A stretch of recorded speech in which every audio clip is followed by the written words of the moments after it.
Dia meraba lah, Ha. meraba ke pintu-pintu nak Selamat pagi Cik Khalid. bagi. Saya dapat tahu Cik Khalid datang hari ni untuk beli iVision. Yes. Boleh cerita sikit tak mengapa tiba-tiba call saya nak lagi iVision? Boleh share sikit apa yang pengalaman yang nampak? Okey. Untuk maklumat semua, saya beli ni tujuan saya lah untuk membantu memulihkan mata mak mentua saya yang hampir orang kata dah nak buta lah, senang cakap kasarnya. Tapi saya cuba berusaha lah. Sebelum dia melarat, kita orang kata cubalah.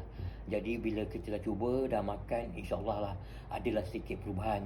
Taklah orang kata mengejut. Pasal apa, faktor usia dia pun dah dekat 80. Jadi orang tua ni mata dah mula rabun.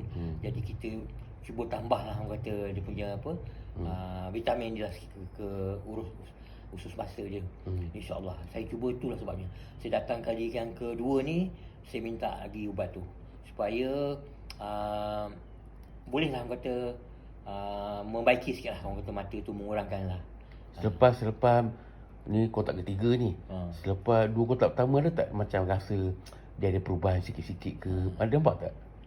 Orang tua ni dia dah tua, dia pun tak pandai nak cakap. Kita yang rajin bertanya. Jadi macam mana mak bila pakai ubat ni? Mak rasa okey je.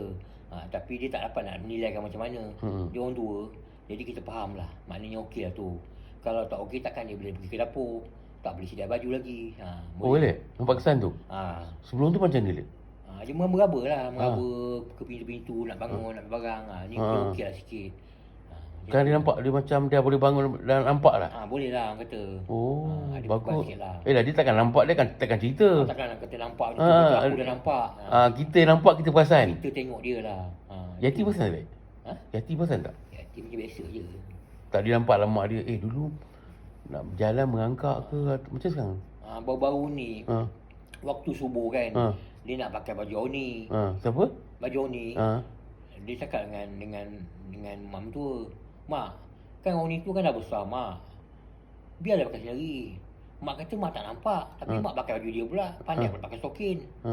Situlah kita nampak bukti yang dia nampak. Dia tak tahu yang kita survey tu. Itu kan tanda awal tu. Kan dia tak kenapa susah payah pula nak cari stokin baju, nak pakai baju dah tu. Tahu pula mencari. Pandai. Umur 11 tahun. Tak, mak tu pandai pula mencari. Pandai mencari. Padahal korang ni baby ke lagi? Tak, sebelum tu dia kata tak nampak. Tak nampak. Okey.